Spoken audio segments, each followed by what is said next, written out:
about the fact that Davion posted that next year will be like the 10-year reunion for you guys? Yep. That was pretty crazy.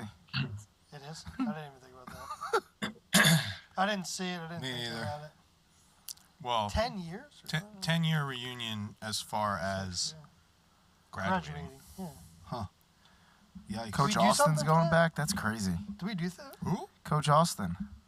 We got a Coach Austin? Yeah, running backs coach. Running backs coach. The guy who was like... Went to North Dakota after. OG. I don't know how... Like, he's going back to Stetson? Yeah, they just hired him. Interesting. The big dude? No. No. He's a little guy, actually, if I remember. He was small, but he was like... just couldn't even remember who he was. Coach Austin. I know. It took me a second. He was a great coach. Didn't I got concussions. Didn't he play or coach at like South Dakota State or something like that? North Dakota State. One of the Dakotas. Yeah. Same they should just be one state, but... Yeah. Yeah, basically enough people live in fucking both states to be a town, so... Feels like the Dakotas right now. It's fucking freezing outside. Yeah. Okay. How cold is it by you, Austin? Like 40s. Yeah, it's like 40s here. So it's snowing there in Florida, huh? 40 degrees, basically? Yeah, it's pretty cold. Nice. The rain was terrible. Hey, That was terrible. We appreciate you skipping the big holiday in the Tampa area of Gasparilla. Yeah. And being here with us. I know you're looking forward to it. Very excited. We appreciate your support. What's today. he going by himself? Heather can't go. She's like pretty pregnant. He's going with clients. Oh. You know. Yeah, okay. It's where the real estate I'm not leaving my house. Yeah. Austin, how are you skating around a RESPA Section 8 violation? What? Getting kickbacks. Oh, yeah. Referrals. How do you do it? How do you get such a nice life, toys, alcohol, meals, while not violating law? Wow, you really just going. What do you mean? You really just changed. This is a great start. You just changed the whole tone of the conversation. All right, Austin, you're on. Kidding. Yikes! You got the bright Well, lights. I haven't started yet. We have. No, we have started. We're I have recording. Shut up. This is not. I've been on my phone the whole time. This is going in. Austin has I some have a- killer lines. I have a Cut. fucking question. Go. There is changes in the industry though, right? Like,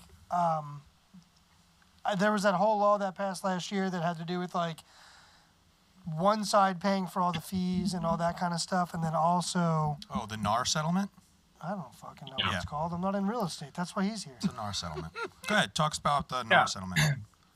Yeah, so basically what happened was traditionally a seller would pay both the commission fee. So if one of you listed your home, let's say the commission is at 5%, you would pay your listing agent, the person listing your home, 2.5%, and then you would offer 2.5% to a buyer's agent to bring you a buyer to the table. A lawsuit started with some lawyers thinking that real estate agents were colluding and kind of marking up that price to work together. The idea behind it was like, if one of us was in a lawsuit with another one, why should I have to pay my lawyer to represent me? And why should I pay like your lawyer to represent you, where you should pay your own representation and I should pay my own? So that's what kind of stemmed it and started that whole process. So from there, the lawyers ended up winning a massive class action lawsuit. They went after all the big brokerages because those are the ones with the money. And then they changed the rules. So let's say one of you wanted to look at a house tomorrow, and this was a year ago. I could go in the MLS and be like, okay, 123 Main Street is offering 2 or 2.5% to me. And I would just know that ahead of time. It doesn't really make a difference to me because what matters to me is that the client likes the home, but at least you know, like, you would get compensated a certain percentage through this transaction if it were to go through. Versus now, like, all that has to be completely removed. And we just have to approach the listing presentation a little bit differently of saying, hey, sellers, this is where we're at today. This is what my fee is. And I can give recommendations on what I think you should do as far as like offering that commission as an incentive. It has made things challenging because most of the time on the buyer's side, you have a lot more expenses, right? So you're putting a down payment down, you're paying for appraisals, you're paying for inspections, you're paying for surveys, you're paying for closing costs, you're paying for a lot of things. And so now on top of that, you have to, be expected to, pay 2 to 2.5, sometimes up to 3% to your buyer's agent. The buyers usually don't have that cash on hand. And it's always been nice of kind of the circle way or the way it works as far as the seller paying that, and then when you buy, you don't have to worry about paying your agent. So that aspect has changed, and I'm seeing a little bit of everything. Like some sellers are still open to offering that incentive to a buyer's agent because they know the buyer's agent is bringing the people to the property. And then I've had other situations where the seller is like, I'm not paying the real estate agent on the buy side because in my eyes, I think that they're only just opening a door and letting somebody in. So now there's like two negotiation periods to a real estate transaction. One is between the seller and the buyer as far as agreeing on price. And then now on those deals where the commission isn't set up front, there's a second negotiation period, which is basically becoming between the seller and myself and the buyer's broker wanting to get paid a certain amount. So it's definitely adding more complexity to the situation. I feel like it slows things down too, though, from just wanting to go see houses. The one thing that I saw, like when recently purchasing a home, was that it was like just more challenging to like line things up and go because people want to know that information first, I guess. Like, what are commissions being paid and whatnot. It's kind of a pain in the ass, in my opinion. Yeah, I agree. I think I thought it was a great or like a decent system beforehand because there's like if you sell a house, right, it kind of stinks you're paying that commission on both sides. But then after you sell, you're typically going and buying something else, right? And it's kind of the circle that just keeps going around and around, and it, in my eyes, kind of balances out over time. Now, you're right, it does complicate things. It's like as the real estate agent, I always put my clients first of making sure, like, is this a good investment for you? Like, it's not about me and trying to get a deal done. It's about like, does this house work for you? Does the payments work for you? Does the neighborhood work for you? And now, unfortunately, it is adding in that element where agents are like, well, how much am I getting paid? I recently just went through my first transaction with that, where the seller didn't want to offer compensation to a buyer's agent. And the buyer fell in love with the house and loved the house, and we negotiated price, and we like seller and buyer found a middle ground that worked for them, and the sellers were excited, and then the buyer's agents were like, well, how much are we getting paid? And I had that conversation of like, unfortunately, sellers are not offering compensation. And so then it became a whole nother negotiation that went on for like 2 days of basically just the buyer's broker, rightfully so, trying to be compensated on the deal, and the seller's not. And then we finally found a middle ground. But like you said, Kenny, the deal itself was put together a couple days before, and then the other couple days after were just between the broker and myself and the seller, which unfortunately I think hurts the consumer because the consumer was very excited about the house. They got the price and the terms that they wanted, but the deal could have potentially fallen through if it came down to, the broker not willing to take a lesser commission on it. Yeah. Yeah, it's kind of wild because if someone's excited to purchase a home and then all of a sudden they have all of this shit going on in the background, and it's like not really a tasteful element towards the transaction. From a time when you're supposed to be happy and excited about purchasing a new home. So from the buyer's perspective, it's kind of it adds a flavor of like unenjoyment to the process. And it sounds like the buyer has no involvement. Like they have no control over the situation. No, they've made a decision. They're ready to buy. Everything within their control. They've checked those boxes, and still it might not happen. Yeah, that's tough. Yeah. Yeah. Well, and there's other things. Like there's a lot of real estate agents in Tampa. There's like 8,500 greater Tampa Bay area. So all three counties, there's 8,500 agents. So, I mean, I would never do this, but maybe it's an agent that's like a little bit more desperate or like only does one transaction a year. Like imagine they're your realtor. You don't know if like you're trusting them to send you properties, and maybe it's in like your dream desirable area, and they ask, hey, is there a compensation on this? And the seller says no. Maybe that realtor doesn't send you that property. And maybe you could have just missed out on something that you really liked because the realtor didn't know how to negotiate for themselves or didn't want to go through that. But I will say that the shift in the market with like all the apps and technology does help the consumer a lot, right? With like Zillow is basically a version of Instagram for home shopping. So the consumer can use it. Before, traditionally, the agent, right, is finding the properties and sending it to the client to look at and things like that, or printing it out and sharing it with them.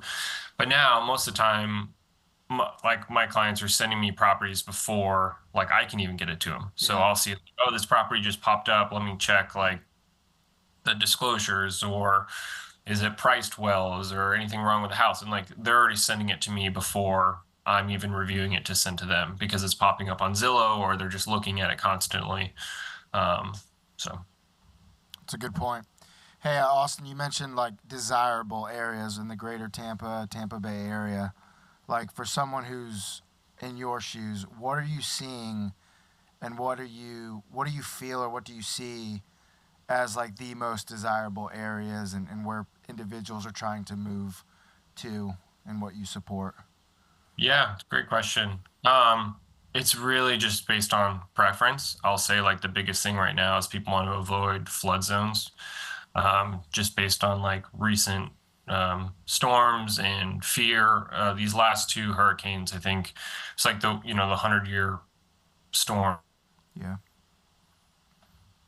in parts of Florida, but mainly Tampa as far as like how high the water rose.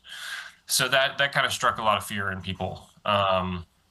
That I had clients that bought a house last year, great area, would never think anything would happen. And then, there was some water in the neighborhood and they're like, yeah, we don't want to do that again. We want to sell and move. So the properties that I have that are not in flood zones are a lot easier to sell. I get a lot more activity on those. The ones that are in flood zones, people become a little bit more skeptical about them and concerned about them, especially like if they're older, right? The newer homes are built up higher in elevation and up to code and things like that, which are helpful. But it's also priced. Like flood insurance is going to get really expensive. It's very similar to California and fire insurance. It just gets to a point where it's super high and unattainable, and people can't afford it.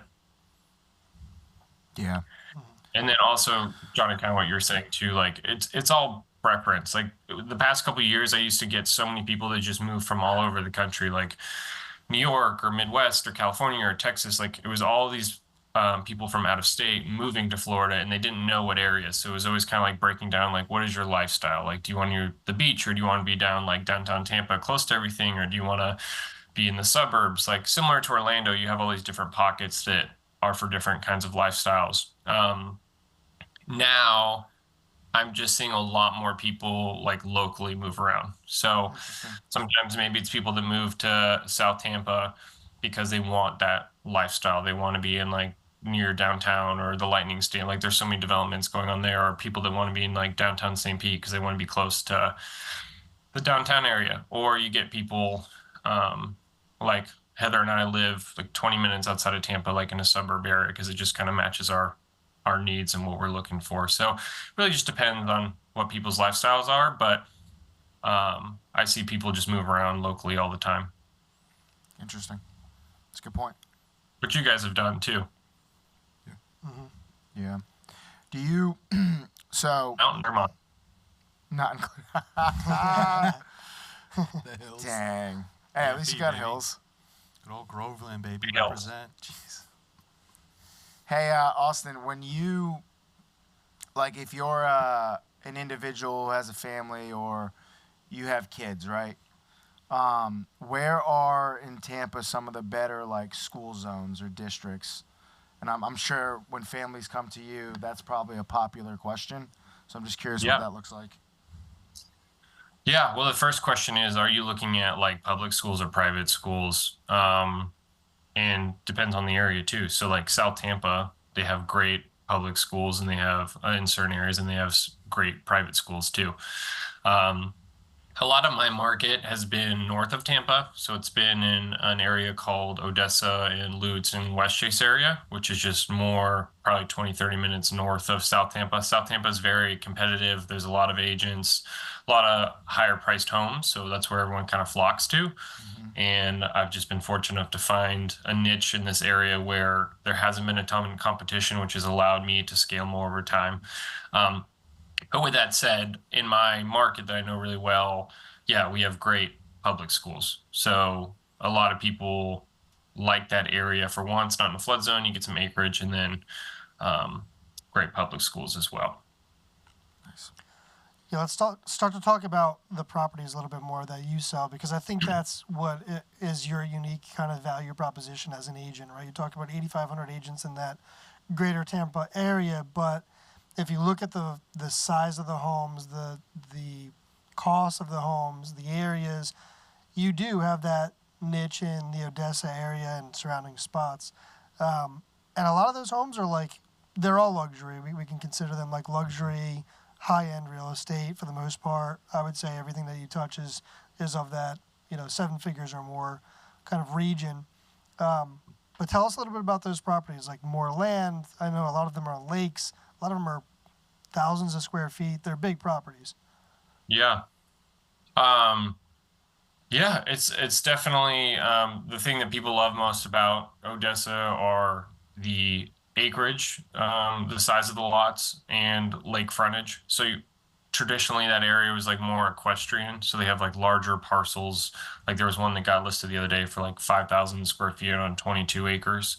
And you're only about an hour and a half or so from Ocala, which is where that World Equestrian Center is. So you can either live in Ocala or you can live in Tampa, still be close to everything, and then make that drive. And then the other thing is the lakes.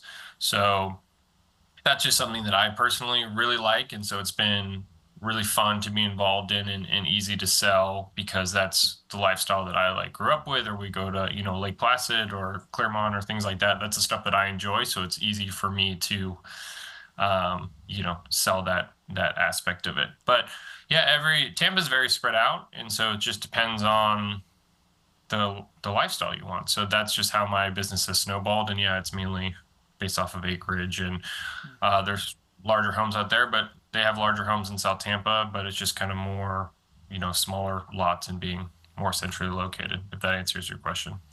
Yeah, they just seem like you have a lot of room in those areas. Uh-huh. Wasn't that kind of what you did too, Kenny, is you wanted something with acreage and then you just kind of found a pocket where that market was?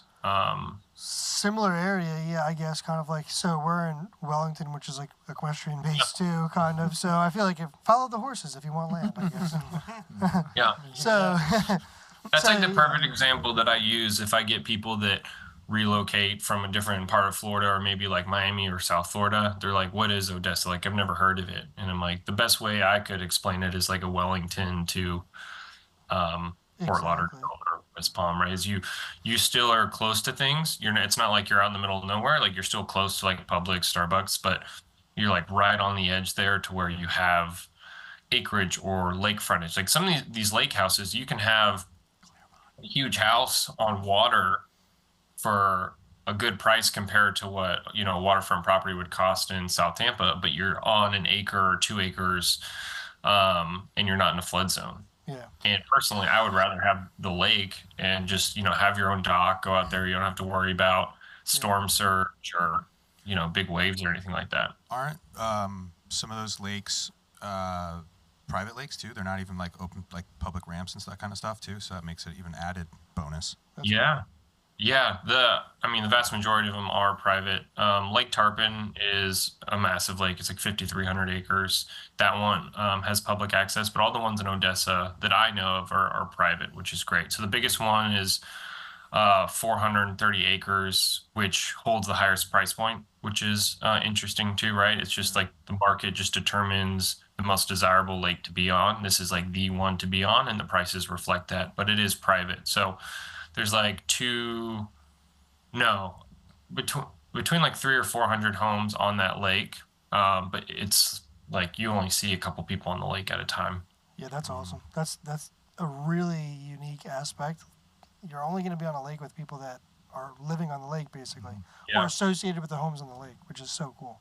It makes sense though, right? You come to Florida for waterfront property, all the storms. Yeah. Everyone came here for beachfront, and the storms have really, with insurance, kind of moved people away from that. Lakefront gives you that lifestyle from a different angle, and we've talked about Lake Placid, where your family is now located. That area is blowing up. I think lakefront is definitely, you're starting to see in a lot of areas, but the next couple of years it's going to continue to boom. Well, I mean, you're seeing a lot, and I know, Austin, you can attest to this. A lot of the major cities that everyone lives in Florida. You've got your Tampa, your Orlando, you've got your Fort Lauderdale, Miami area. Everything's been expanding out from there. Right. And so where all those lakes actually are didn't have access to amenities like local grocery stores and stuff that were easily accessible. And because everything is commercializing and spreading out, it's making that a little bit more appetizing to a borrower. Yeah. right? Because before, like Austin said, these are a lot of like horses and ranches and stuff like that. You still go drive around the middle of Florida, you're just seeing like houses in random location. Like, why would someone live here? But eventually, that random house is going to be closer to a Publix, and then closer to a Walmart, and then it's going to be like, well, okay, now that there's this lake that's here, it's gonna the value is gonna explode. Yeah, and as that commercial stuff is easier to access, it just attracts more people. And then that's when they start dropping like those huge developments, and then it just explodes from there. It just keeps going. That's actually what we're experiencing in Claremont. Like it was more, you know, for farmland for the longest time. And you still kind of keep going west from Orlando, and it still is farmland, but they've brought we've got a Costco now. It just opened up last year, maybe 8 months ago. That was huge, and now everyone goes there, and so it makes things a little bit more attainable. Like it's only like a 15-minute drive from like the city limits of Groveland. So it's wild, but I still feel like I'm away from the hustle and bustle of Orlando, which is nice, which is still 45 minutes away from me. And it makes sense too. Austin talks about all the different individuals he was working with, his clients coming in from different states, and now your Miami's, your Orlando's, your Tampa, those areas, you're on top of each other's now. So yes, people are moving out. They want more space. They're willing to make that commute to get an acre, 2 acres, where in Orlando or Miami, those areas, you're maybe getting half an acre or a third at similar price points. So now it's going to bring all that development. Yeah. I just get people that, just like we've all done right on Zillow, is you set like a certain price point, and then you just keep like clicking dots, and the next thing you know, you keep kind of moving, let's say more north or south, whatever, because you don't necessarily know those areas. You just think the dots are closer together. I think that's what happens. Like I had a gentleman call me from Miami the other day asking about a property I had listed, and I think he just had set the house was listed for $3 million. I think he just had a price point set for that, and he was probably looking in maybe Miami or South Tampa, and then like just found his way, and it was like, wait a second, this is like a 6,000 square foot house on an acre on a ski lake for the same price I'm looking at for like a penthouse in downtown or whatever it is. Yeah. What is this area? But that is one of the parts that I feel like I have to always explain to buyers that aren't familiar with the area, right? So that same lake house, I showed it to a party that was like, oh, this area is just way too rural for us. Like we could never move out here. We're not interested. And I'm like, well, you're 5 minutes from our like most popular freeway that takes you 15 minutes to get to the airport.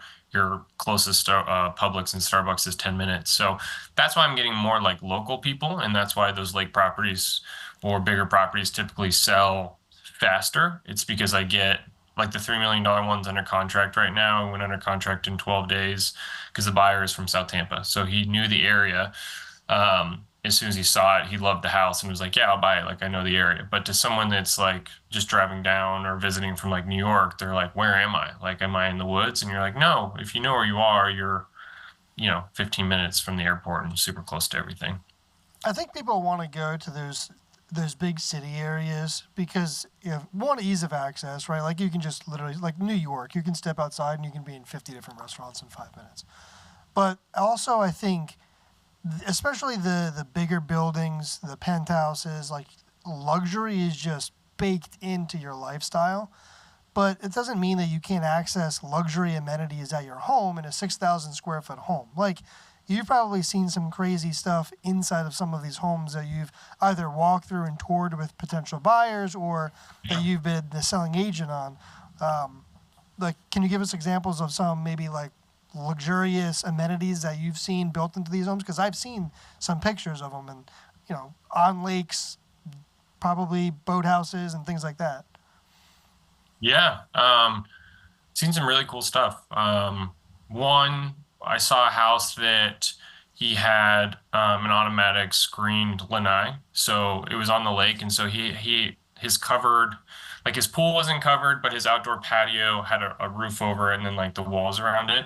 And so he would leave it open so, he can enjoy an unobstructed view of the lake or the pool. But in the evenings, if like the bugs got bad or he wanted to put the screen in, he'd just push a button and then the cage would basically come down and put a screen around all the walls. If he's eating outside or something like that. Docks, I've seen, like 2-story docks so people can jump off of or have multiple boat slips. What else? I mean, the backyards that you have on some of these Yeah, houses so are just, it looks like a spa resort. beautiful. Like Yeah. they're gorgeous. Yeah, a lot of these homes are like smart homes too. So Yeah. like everything is done from phone. So like um the last one, the biggest sale that I've had, he bought the house, he put a ton of money into it, and it was like every possible thing you can think of was done. So like on his phone, he could walk into any room and turn on and control the TV with his phone. It didn't matter. He didn't need a bunch of remotes. He just controlled it from that phone. Garages, air conditioning, sound system, which was like in the house, in the landscaping around the house, and on the dock. So if he was like on the dock and he wanted to listen to music on the dock, he could just sync it up to his phone. Trying to think of what else. Um, Generators are pretty big too with properties or those bigger houses now. They'll just set up a really big generator and a propane tank so the house can run on it. A lot of stuff though just comes down to like architectural design too, of like, I had one where it was a beautiful kitchen and then they built a butler's kitchen/pantry behind the kitchen. So like that's where you would put like pots and food and if you had people over, so that the kitchen is just more of like an art piece and an entertaining space, and then all like the dirty dishes go in a separate hidden. Yeah, that's cool. How old are these homes? Yeah. How old are these homes? Are they like been around for a while, or are they relatively newer builds? Most of them are like early 2000s, sometimes mid 2000s. But that's a fun thing about real estate is it's like it's so unpredictable. I can't. I've tried to apply similar like data trends that I know Kenny applies to his business, and I just can't. There's no common factor. So like I've had anywhere from someone, like the Butler's kitchen house I was just talking about. They built a custom house in like 2020 and they lived in it for a couple years and they just decided they wanted to sell it for whatever reason. And then again, I've had other people that have lived in the house since 1990 and their kids moved out. Now they're downsizing. So I will say there's a huge demand for newer homes and new construction homes, but they just don't come up very often. I'm seeing a lot more of people buy like an older home and they renovate it or take down walls and try to modernize it that way. Yeah. So Austin, you found your niche market, right? You're passionate about it, but you obviously you weren't selling these homes when you first started. So like to a new real estate individual who's trying to make that leap, they're on their own journey. What would be your advice, and can you kind of share how you found, this niche that you're now pretty successful in? Yeah. I think like any industry, mentorship is really important. So I always had an interest in real estate, and I joined a brokerage that my dad got his real estate license and did like a transaction and recommended joining this brokerage. So I joined the brokerage, and then through mutual connections of just wanting to find a team, just we all played in the same football team. So I wanted like that camaraderie aspect. I didn't want to just be alone and trying to figure this out on my own. I wanted to be a part of something and part of a team. So I got connected with a team that just happened to specialize in luxury real estate. I didn't realize that that's what I wanted to do or that's what I was going to get into, but I joined that team. And the way that teams work in real estate is you'll have a split set up with them. So for example, if I sell something, I get 60 or 70% of the commission check, and then they get a portion of it for that mentorship and helping. So I did that for a couple years. And through that, I learned a ton. It helped accelerate my process of learning how to talk to these luxury homeowners, how to market to them, how to sell the properties, how to stage them, how to market them. And I learned a lot of that from the mentors that I had. And then it just got to a point where I felt like I was outgrowing that team and decided it was time for me to take a step in a different direction. But I really recommend like mentorship or coaching or help because, maybe you are giving up a piece of the commission check, or with some coaching, right? You're paying for the coaching, or like a mastermind, you're paying for it, but it's an investment that accelerates the process. I've been in the business for 5 years and I'm now at a point where I think I have a lot of business coming in and leads that I'm looking to start a team myself and kind of expand that. But I don't think I would have gotten here or gotten into this price point this quickly if it wasn't for, joining a team, giving up portions of revenue and just learning and just trying to be a sponge. Hey, Austin, that's a great point. I love the mentorship piece, and it's awesome, especially as like a friend group, to see you succeeding and doing very well. I've got a question. We've talked about like being online and seeing pictures. You've mentioned Zillow a few times. You've mentioned marketing, the online piece. I find it so interesting of how real estate has evolved into what it is today when you talk about the social media piece and being able to go on as a consumer and click to see what a price looks like. And you've used your marketing and your online social media very well. So walk us through that, and just how much has that been a benefit, but also is there a challenge to it as well? Yeah. Let's see. The benefit has mainly been, I would say, for sellers. So the vast majority, like 80-90% of my business has been on the sell side, the listing side, which I like. I like taking a property and staging it and decluttering and adding different decor and taking those pictures and getting the nighttime shots and like really making it a marketable property and having it perform better than other properties on the market. That's something I'm passionate about and really enjoy. And so how do I do that? With the aspect of social media is getting great content, whether it's like the social media reels that are down to like less than a minute for consumers and pushing those out through advertising. Some realtors are very good with social media. I see stuff all the time of like their whole business is from Instagram and pulling leads and things like that, which I probably only had a couple leads like directly from Instagram where someone saw like a paid advertising and then reached out. But I think it's just more of continuing to show people what you're doing and staying busy and saying, hey, look, I've listed another property. Here's how it looks. And it's staying in front of people so that when the time comes in maybe like 5 years, they're like, who should we call? And they're like, oh, we've been following Austin on Instagram for 5 years and he's been pretty busy and he always puts out really high quality pictures and content. Like, I think that's the person we want to represent our house. So it's more of just staying top of mind. Everyone has different strategies for social media. I've tried to experiment with different things and just haven't necessarily been very successful with like the direct lead flow. But I think just the branding of trying to stay in front of people.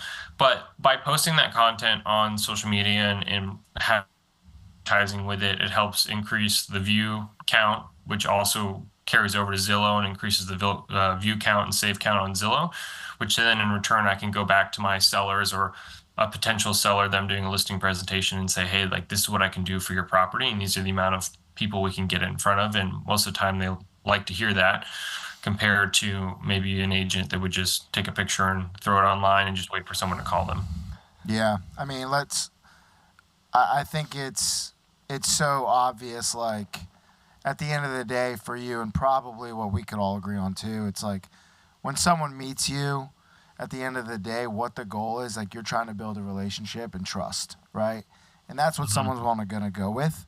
And that obviously individual would be you, but it is just really interesting to see what you can grasp and consume online when it comes to just real estate. So interesting. Appreciate you breaking that down. Just trying to stay in front of people. And I think the reason why I like real estate is I've never been good at like direct sales. Like Heather, she does over the phone sales. It's like, boom, here's the pitch. Like, do I convert this or not onto the next? Versus mine's just more relationship building. So one of my core values is value. How do I provide value to where it just doesn't feel like it's a sales pitch, right? Like if you walk into a home and you don't like the home, there's no way I'm going to be able to, whatever I can put together is get you to buy the house. So how can I provide value? And I think I can do a lot of that just through if I'm representing you on the listing side, just getting the property in front of as many people as possible and representing it, to its full potential.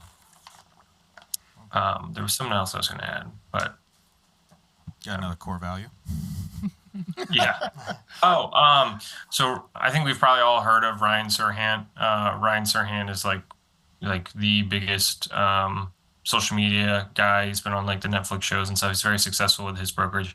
In one of his books, he said that people like to shop with friends, and that is always something that like stuck out to me. Is like if you went into Nordstrom or Macy's or whatever, and the sales rep was following you around like, you should buy the shirt, you should buy the shirt, it wouldn't be enjoyable, right? But if you went with like a friend and the friend was like, hey, this color looks good on you, or like, and it's just a fun experience and you're providing value, it makes it a much more enjoyable experience. So that's what I try to tailor it. I try to, become an advisor, but friends with the client. So they can feel like they're shopping with a friend where they're comfortable and it's fun, but I'm providing value along the way.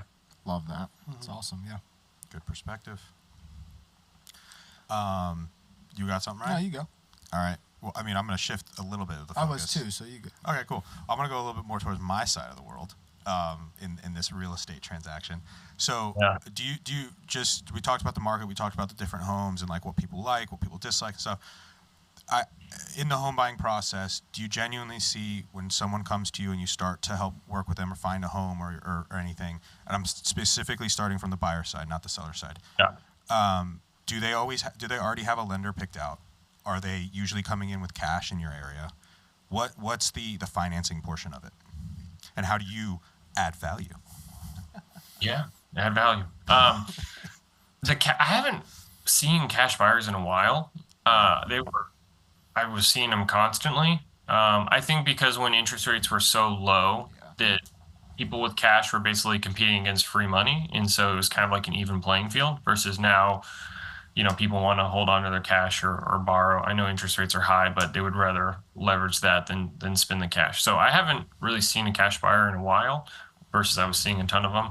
And then as far as when clients want to purchase a home, it really depends. Because I have first time home buyers that come to me and they're like, hey, I want to buy a house. How do I get started? And that's just a different process as far as just simplifying the process from A to Z. Here's a lender that I use that I've had great experience with. Here's who I recommend. Versus, some of the affluent clientele, right? This has been like their 10th, 11th, 12th home. So they're very familiar with the process where they might have been doing it, for the past 10, 20 years and they already have a lender. So I have vendors. I don't necessarily try to push them onto people if they're like, hey, I already have a great lender. It's like, great, you can use that lender if you feel comfortable with them and let's make it a seamless process. But for those that don't or are curious about the process, I have those lined up for people. And I guess, what I've gotten from most of this, and obviously our conversations, is you're generally more focused on the seller side. But for someone that seems to just find themselves being on the buyer side often as a real estate agent, would you say that that's another avenue that someone can look into as far as relationship building? Like you've talked about how to create a strong relationship with the actual seller and adding value and all that kind of stuff, or shopping with friends and stuff.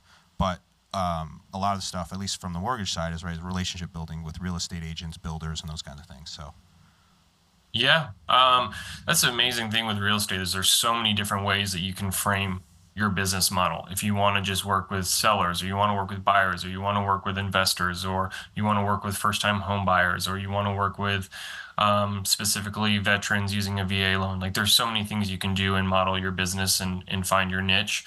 I have seen great models between buyers and lenders where they're splitting marketing costs. So the buyer's agent is like, hey, I do a ton of buyers, or I pay Zillow or realtor.com for leads. You want to split this cost with me and you'll do all my loans. Or, I have a team and we're primarily on the buy side. Like you can be our preferred lender, but like you need to help pay for advertising. So I've seen all different kinds of models like that.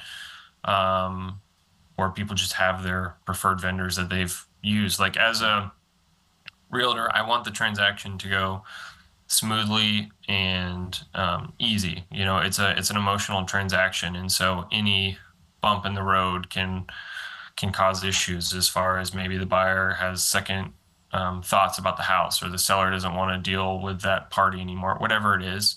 So just making sure that you have a good relationship with the lender or inspectors or whoever it is, so that it's an easy process. That's my top priority. My last comment on, or a question for you is, have you seen competition in the marketplace from investment firms still trying to buy up homes and stuff? Not really. I don't know if it's just the market that I have been in. Occasionally, Like I have a house rented for sale in the Odessa area that would work as like a great rental. It's under 400,000, so it would kind of meet that criteria. Some of these, but I don't really get too much. I get like lowball offers. Like I'll just get an email from someone who hasn't seen it. Like here's, I'll give you 50% of what you have it listed at. And who knows if that's backed by one of those companies and they're just sending out so many of those emails till somebody bites. But I haven't seen it too much. It might just be the market that I'm in, and maybe they focus on places like South Tampa or close to the airport. They're gonna do first time home buyer type homes. Versus luxury. It's just hard to make the numbers make sense unless these hedge funds are coming in and buying it cash and then turn around and renting it because the rent is so high. But I mean, it's so high that like if I borrow money, I can't make a rental deal make sense right now. Yeah. Austin, I was going to ask you kind of what's a day in the life or what's a week look like for you? It's not a typical 9 to 5, right? I feel like weekends is probably more your busy time. So you like to sleep in, so you're not up at, you don't got to be in the office at 7 a.m., you know what I mean? Just take us through that journey of what, a typical day or a week looks like with all the craziness in real estate. Yeah, so it really varies. So January to June is like my busiest time. November, December is always super slow. So that's when, you try to take some more golf lessons, maybe play a little bit more golf. But other than that, to meet clients and build relationships on the course, buddy. There you go. I know. I was never into golf, and then actually Heather started playing, so I started playing a little bit and have gotten more into it. I don't know if it's like as soon as I hit 30, I was like, all right, we're picking up the sticks. Austin, you're always good at golf. Super fun. In the calf, just great shot. Your aim's great. Yeah.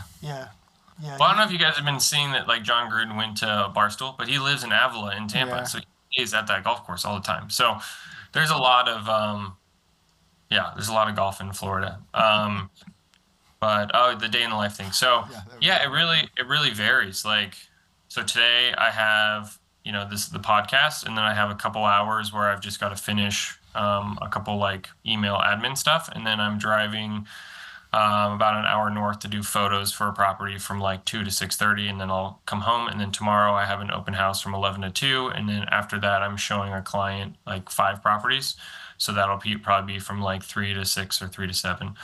And then Monday I might not have anything until Sunday rolls around, and then someone starts requesting to see a property or wants to schedule a call. So it is interesting navigating the schedule. You just kind of go with the flow. But that's another reason why I'm looking into building a team and structuring a team. So when the newborn gets here, just having a little bit extra help as far as like, hey, here's, an appointment that, is only an hour that I could leverage somebody else's time to help me with that. Love it. So just going with it day by day. But yeah, it's I love it. I guess some people might not like it because it's just so 24/7, but not, if that makes sense. Like you could wake up and be like, man, I don't really have anything today. I can go play golf, or maybe I'll go get lunch with a friend, but that could change. Somebody could call you, and then you work when nobody else is working. So weekends is when people are wanting to have open houses done or go look at properties. So it's like it's like almost you have the flexibility, but you really don't. And to your point, like you're putting in a lot more hours on the weekend than maybe, as Ryan hinted at, like you're not working like an 8 to 5 or a 9 to 5, which also in your world, like I'm sure you can attest to this. Like you want to be great and good at what you're doing. Like you got to have a little bit of accountability on your own end, right? Absolutely. Yeah. So, the first thing I do every morning is just make a to-do list of like what's like top important things, following up with clients, and then there's just so many different hats I have to wear as far as like I still have to have a marketing and prospect aspect to my business. Mm-hmm. So like, okay, for these 2 hours, I'm going to follow up with leads or send direct mail or whatever it might be. And then the other part of the day, I'm following up and kind of switching to a management aspect of like how are things going with the listings and calling clients and then doing showings. And so as that scales more over time, that's why I'm looking to implement some help just so that quality can stay there as the business grows. Makes sense. Cool. Well, as we wrap up here, if there's one piece of advice that you could give someone who's looking to become an agent or be a better agent, what would that be so that they could better their business? Yeah, I would definitely Join say, Austin's team. yeah, join my team.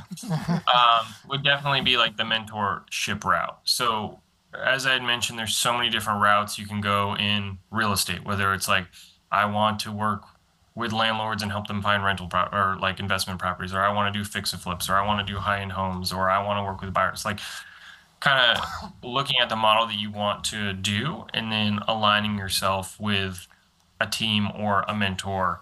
Because there are people that have been in the business for a long time and they're starting to get out and they just want to work with certain clients, and that's someone where you could help them or be like an assistant and learn their business. Because that was the best thing that happened to me, was being on a team and having great mentors that like showed me, how to market these properties and things like that. Austin, you've talked about, right, building relationships, building trust, wanting to bring value, wanting to really make those dreams come true for individuals, whether on the selling or on the buying side. So kind of sell yourself a little bit. Where can people find you if they want to reach out to you, if they want to connect, and be a part of the Austin Marks experience? How can they find you? How can they reach you? How are you going to leave your marks? Oh my gosh. I do get called Mark a lot. A lot of text calls and There's an emails. S, people. There's an S. Hey, Mark. Just Instagram, Austin Marks at Instagram, or Austin Marks Real Estate on Facebook, or Austin Marks Group website is there. Awesome.